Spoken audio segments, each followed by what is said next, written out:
Hola, ¿cómo están amigos y amigas de este canal? Hoy vamos a hablar del desarrollo del lenguaje desde que el niño nace, desde la niña nace y cómo es necesaria nuestra presencia como adultos para optimizar ese desarrollo. Como sabemos, en cualquier sociedad, los niños se apropian de los modelos de conducta, lenguaje, representaciones del mundo, valores, saberes, saber hacer vigentes en su entorno inmediato. Algunas de sus adquisiciones participan de una cultura compartida a escala de la sociedad entera. Otras son propias de grupos muy restringidos y, por supuesto, de la familia o del contexto de crianza. Entre ambos encontramos los universos culturales propios de una región, de un territorio, de un pueblo, de un barrio, de un sexo o generación, de una comunidad étnica, confesional o lingüística, etc. Algunos de estos universos culturales se excluyen entre sí y otros coinciden e incluso se superponen. Cada sujeto lleva consigo un capital cultural que difiere del de los demás. El capital cultural, tal como lo planteaba Bourdieu, no cesa de transformarse, enriqueciéndose, empobreciéndose y reestructurándose con arreglo a la experiencia. En este sentido, vamos a ver que la lengua, en realidad, el desarrollo del lenguaje como facultad inherente a los seres humanos, por nuestras capacidades cognitivas y por nuestras capacidades del aparato fonador, de articular sonidos con significado, ¿verdad? El lenguaje como facultad es, tal vez podemos decir, el principal instrumento de apropiación del niño del mundo. Más allá de que sus primeros contactos con el mundo son a través de, por supuesto, como planteaba Piaget, a través de los sentidos, la conversión de esas experiencias con el mundo del afuera, de sí mismo, ¿verdad? Del afuera, del niño con el mundo exterior, se empieza a racionalizar, se empieza a comprender y se empieza a convertir en algo de lo cual el niño se apropia mediante el lenguaje, gracias al lenguaje y mediante el lenguaje. Por tanto, el lenguaje es el instrumento número uno o el principal instrumento de desarrollo del pensamiento. Hoy vamos a hablar un poquito de la importancia que tenemos los adultos en este sentido, tanto los adultos que formamos parte del contexto de crianza del niño, como los adultos que participamos luego de experiencias educativas o promovemos experiencias educativas en esos niños desde la primera infancia.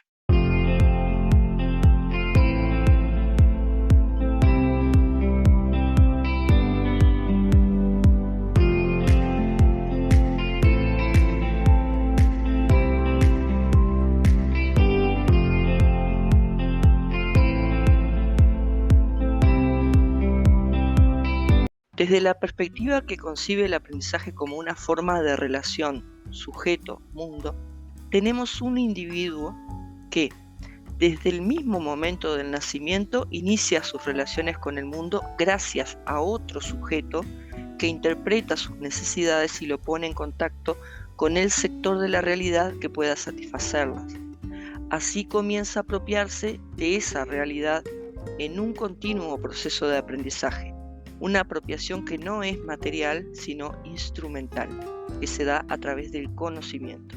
El aprendizaje es un proceso activo del hombre sobre el mundo. Si bien en los primeros meses de vida esa actividad sobre el mundo es eminentemente sensorio-motriz, el niño toca, mira, sacude, tira, etc., paulatinamente es también ideatoria, porque el niño no solo actúa sobre esa realidad, sino que comienza a representársela por medio del pensamiento y a expresarla a través del lenguaje. En la acción está incluida la capacidad de construir conceptos, ideas, o sea, la capacidad de pensar.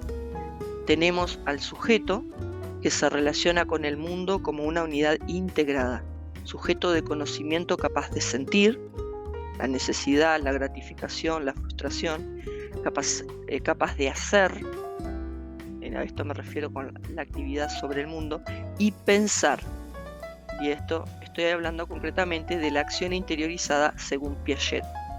También tiene la posibilidad de operar mentalmente lo que se hace sobre la realidad. De este modo, en la disociación entre el sentir, hacer y pensar, o entre sentir y hacer, se explica el fenómeno de enajenación del sujeto que impide o interfiere en el aprendizaje por ruptura de esa relación sujeto-mundo.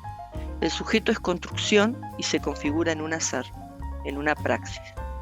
Cuando los niños y las niñas ingresan a las instituciones educativas, lo hacen ya con una carga experiencial que determina su relación con el mundo y la realidad. Esto se hace evidente mediante las actitudes, las respuestas a los estímulos provenientes del medio y de los otros, el dominio del lenguaje y el nivel de representación simbólica. El sujeto, desde su nacimiento, está limitado en sus posibilidades de búsqueda, por lo cual necesita de un ámbito vincular social, necesita de un otro. Desde el principio, esto se puede explicar en la díada madre-hijo, que constituye un ámbito vincular social. En ese vínculo, la madre, o quien esté haciendo las veces de, es portadora de las representaciones sociales y las significaciones de su cultura. El sujeto se gesta en el interior de un grupo que determina la formación en su psiquismo de lo grupal. En este contexto, la madre es una madre social y fortalece la construcción de la dimensión otro en el sujeto, que no es un otro individual, sino que es la sociedad y la cultura. El sujeto podrá organizar el mundo de la experiencia y alcanzar distintos niveles de representación y pensamiento siempre que se brinde un sostén, una apoyatura vincular. Ese sostén, de acuerdo al autor Pichon Rivière, cumple una función yoica, de mostración, de mediación, de continencia, transformadora, discriminadora y de articulación con la realidad. En principio, la madre cumple ese rol decodificando y devolviendo transformadas las señales del niño. Esto lleva a que el niño vaya categorizando su experiencia e interpretando el mundo y sus relaciones con él mediante ese sostén primario. Posteriormente, el sostén externo se internaliza y da como resultado la estructuración del yo. Luego será esa compañía interna la que se hace necesaria para aprender. El interlocutor externo, al ser internalizado, se proyecta en los otros, compañeros, maestros, pareja, y constituyen los herederos de la relación vincular primaria, de acuerdo a la psicología social.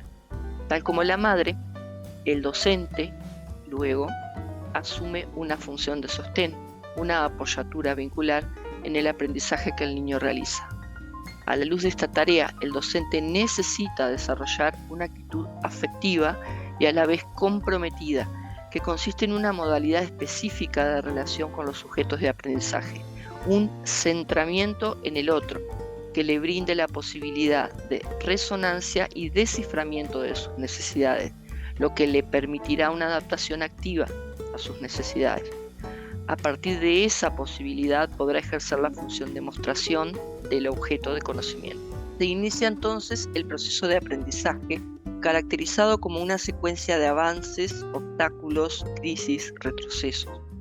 Si el docente es capaz de desciframiento, puede reconocer los obstáculos y brindar la ayuda contingente óptima que el individuo necesita para desarrollarse plenamente. Cuando el niño se incorpora a las instituciones educativas, ya ha desarrollado unas significaciones del mundo y de las relaciones viabilizadas como estructuras cognitivas por el desarrollo que ha logrado de la lengua como instrumento de representación. Al mismo tiempo, en su relación con los otros, el dominio de la lengua jugará un papel decisivo. Es decir, de sus primeras experiencias vinculares, dadas en el seno de su familia, resultará la apropiación que haya dado al lenguaje verbal como instrumento de la comunicación y construcción de ideas. La riqueza y propiedad del vocabulario del padre y de la madre influyen sobre la de sus hijos. Cuando estos oyen nombrar objetos por el nombre que les conviene, adquieren el hábito de hacer lo mismo.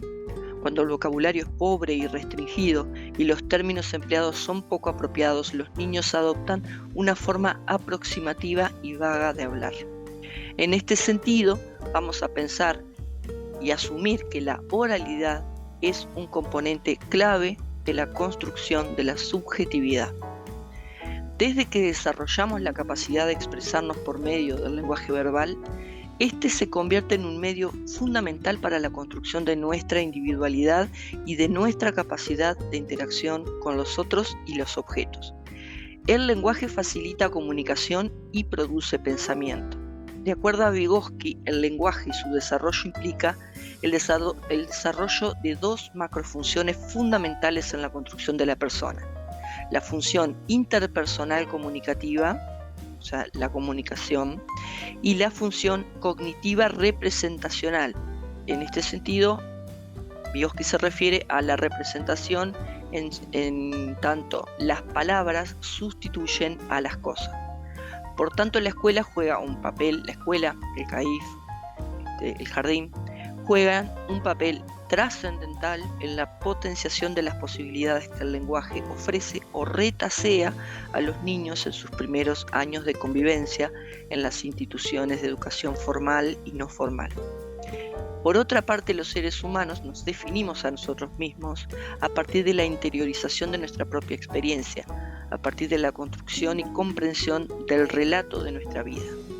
Se trata entonces de intervenir a conciencia en ampliar las posibilidades comunicativas y de representación de los niños pequeños, sin que estas intervenciones devengan en sustituciones o represiones del repertorio lingüístico que ha dado sentido a la vida de relación y ha definido el pensamiento del niño o de la niña hasta su ingreso a las instituciones. Vamos a hablar después de cómo potenciar la oralidad, justamente cómo trabajar en el desarrollo de la oralidad o de la capacidad de hablar y de escuchar de los niños como macro habilidades lingüísticas fundamentales a la hora de construir su identidad y su yo, ¿sí? Básicamente su subjetividad. En este marco es importante tener en cuenta que el desarrollo del lenguaje comienza desde la vida intrauterina, pero vamos a hablar concretamente de qué es lo que sucede en el niño o en la niña desde que nace, ¿verdad? Porque bueno, es de lo que tenemos más evidencia. En este marco, según Kenneth Goodman, el lenguaje no es innato ni aprendido por medio de la imitación. El aprendizaje del lenguaje es un proceso de invención personal y social que se desarrolla por la necesidad de los seres humanos de comunicarse.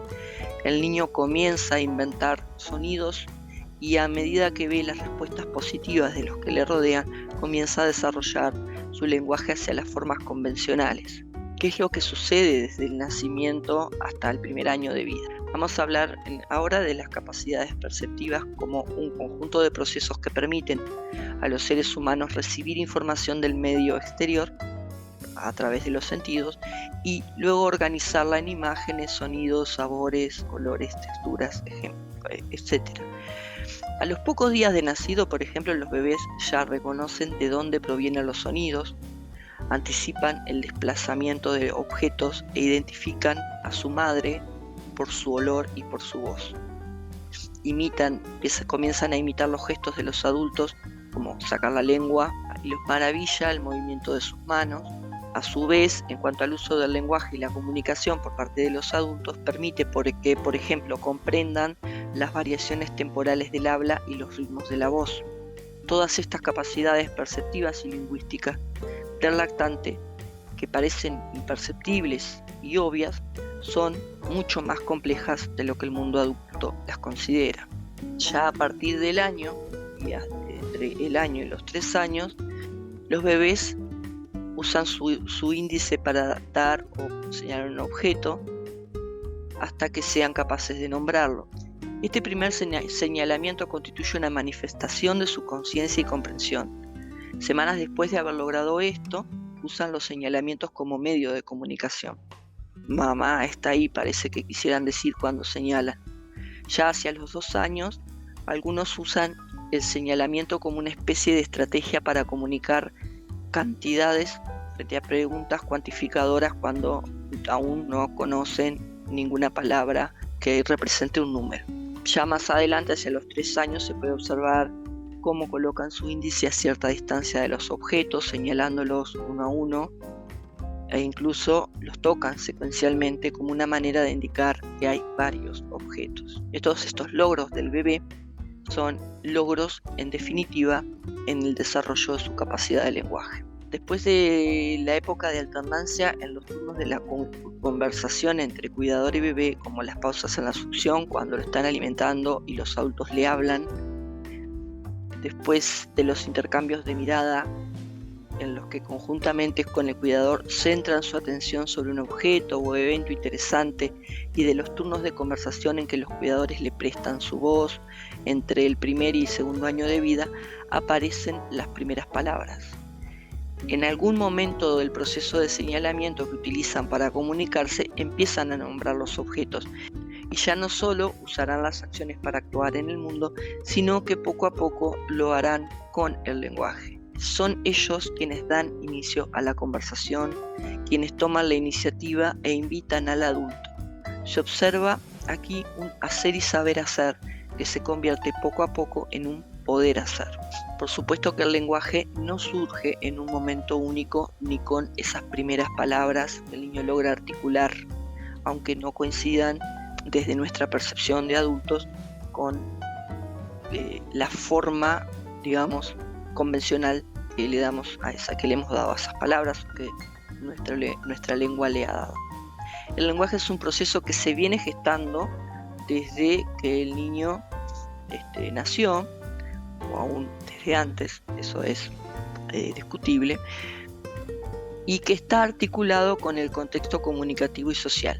Sin embargo, no se puede negar que la utilización de las primeras palabras por los niños constituye un espacio trascendental, principalmente cuando la madre o los cuidadores tienen la suerte de ser los primeros en oírselas y estar ahí cuando las pronuncian. Esas primeras palabras tienen una dimensión comunicativa que se concreta de manera rotunda con el lenguaje. Los intercambios comunicativos iniciales se observaban en la alternancia de turnos de los primeros meses, en la visión y atención conjunta y en las emociones compartidas de los bebés y sus cuidadores durante el primer año. Pero ahora, cuando los niños empiezan a decir cosas, se tiene una mayor certeza de la dimensión comunicativa, que proviene de los propios deseos, de las razones que tienen para formularlo. Un poco antes de cumplir los 2 años, aprenden a nombrarse yo. En ese proceso de aparición de las primeras palabras y del yo, el descubrimiento del nombre propio es fundamental. Antes de saber hablar, los niños descubren que a ellos se les identifica con un nombre. Ese nombre no solo los identifica y los distingue de otros, sino que les da un sentimiento muy fuerte de identidad que acompaña la conciencia de tener un nombre. Este significa un sitio único asegurado en el mundo de los otros, y ese descubrimiento forma parte del conjunto de poder hacer. Más allá de la producción de palabras, los niños empiezan a identificar los componentes estructurales del lenguaje y hacen una diferenciación entre sus aspectos semánticos o de sentido y gramaticales o reglas sintácticas. La estructuración progresiva del lenguaje se puede ilustrar con las expresiones de una niña de 2 años, por ejemplo, que hace solo 3 meses ha empezado a designarse con el pronombre yo y que muy poco tiempo después ya es capaz de usar el pronombre nosotros y además de conjugar el verbo con esos pronombres. Otro elemento fundamental cuando pensamos en el desarrollo del lenguaje en los bebés y en los primeros 3 años de vida del niño o de la niña es la importancia que tiene el relato, construcción del desarrollo de la facultad del lenguaje.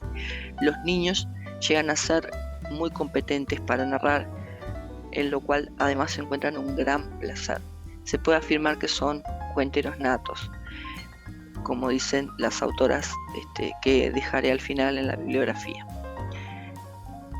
Su competencia para narrar surge quizás de la necesidad de comprenderse ellos mismos en principio y de entender los motivos, el deseo y las acciones de los otros. El cuento es una entrada a un mundo imaginario que es muy vivo en estas edades, en la medida en que constituye una forma de compartir ese mundo con los demás. Es su incursión en los mundos posibles que los llevarán a la invención, a crear historias que no han ocurrido en el mundo real. En este sentido es fundamental que nosotros, los adultos, tanto si somos los cuidadores del bebé en sus primeros tiempos o si somos educadoras o maestras de ellos, trabajemos fuertemente en el desarrollo del lenguaje a partir y por medio de la oralidad. Y esta actividad, estas acciones en el desarrollo de la oralidad deben ser planificadas. Más allá de las conversaciones espontáneas que se dan en el contexto de convivencia, como el aula, es necesario que pensemos intervenciones, sobre todo desde el punto de vista de la educación, ¿verdad? Que pensemos intervenciones hacia el logro de nuevas adquisiciones de los niños y las niñas en el marco de su desarrollo de su facultad lenguaje. Es decir, de su capacidad no solo de comunicarse por medio del lenguaje, sino también de representar la realidad, representarse a sí mismo la realidad vivida en principio, percibida más tarde y concebida mucho más adelante también por medio del lenguaje. El lenguaje desarrolla pensamiento, tal como lo expresa Vygotsky, y no es para nada desestimable pensar en la importancia que tenemos nosotros en este desarrollo, en los individuos recién llegados, ¿verdad? Existe un buen número de saberes que los niños ya tienen ligados a la oralidad, pero también a la lectura y a la escritura cuando llegan a la escuela o cuando llegan al jardín. Desde muy pequeños los niños ya han incorporado las reglas del sistema lengua, aunque sabemos que hay autores como Chomsky y el generativismo transformacional que sostienen que la competencia lingüística es una competencia innata en todos los seres humanos. Es decir, que nacemos ya con la competencia y que lo que resta luego es efectivamente poderla realizar en la acción, en nuestra acción en el mundo, ¿verdad? En nuestra relación con otros y en nuestra comprensión de las cosas del mundo.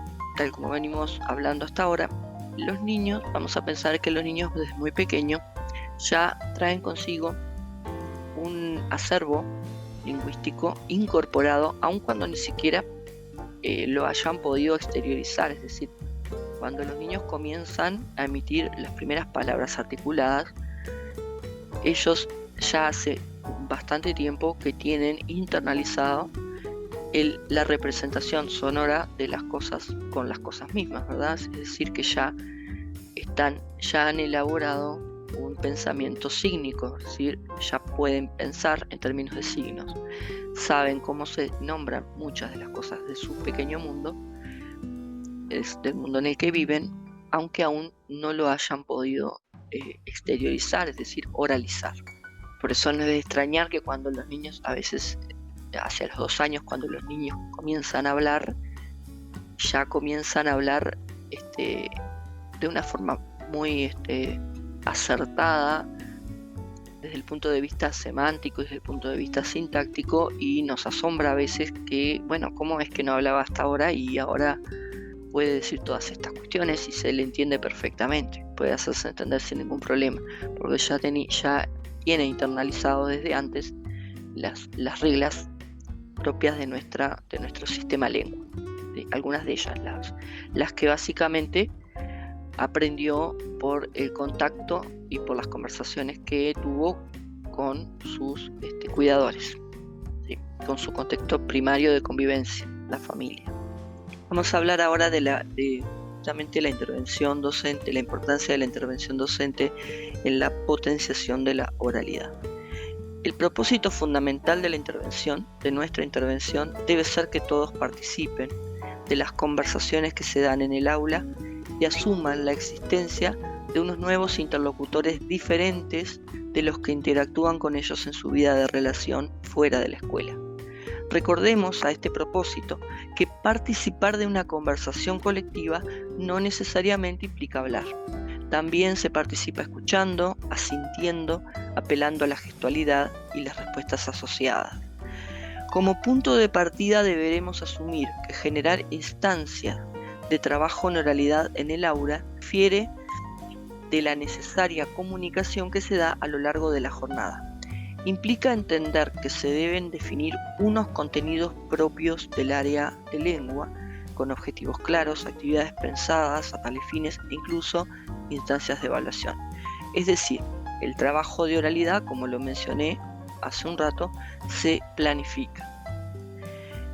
Para planificar actividades de oralidad en la primera infancia, debemos generar, primero que nada, un ambiente propicio de confianza en el cual hablar, expresarse, sea una acción bienvenida y valorada, partiendo de la premisa de que los seres humanos al hablar somos.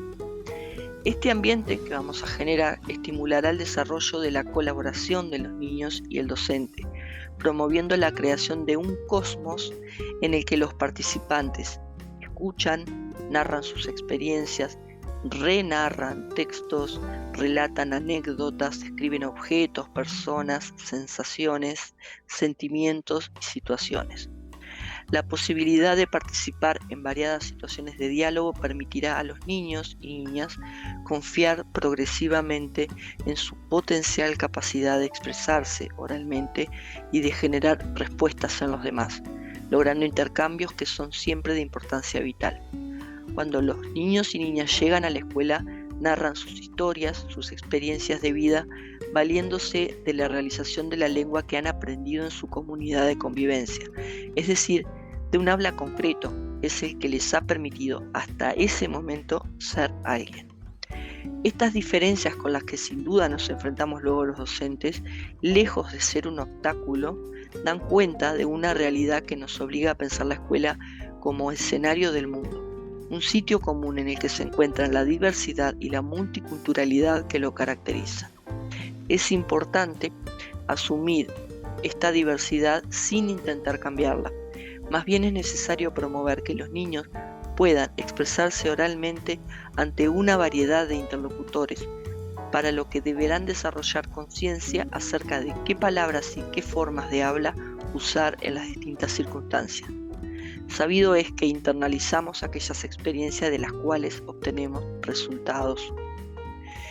A lo largo de la escolaridad, las variadas experiencias de expresión oral serán las que harán posible que los niños amplíen sus formas de expresión, sin eliminar ni censurar aquellas formas que lo definen como perteneciente a su grupo de convivencia. Cualquier intento de incidir en ellas corrigiéndolas es una acción de violencia contra no ya el aprendizaje lingüístico, sino la propia identidad cultural e individual de los sujetos. Para terminar, quiero insistir en la necesidad de que los adultos tomemos responsabilidad y acciones reales, pensadas, con la finalidad de que los niños desde su nacimiento estén en contacto permanente con el mundo lingüístico que en definitiva va a dar sentido luego a sus experiencias, que va a ser el instrumento que le va a permitir desarrollar pensamiento y que le va a permitir desarrollar la capacidad de simbolización.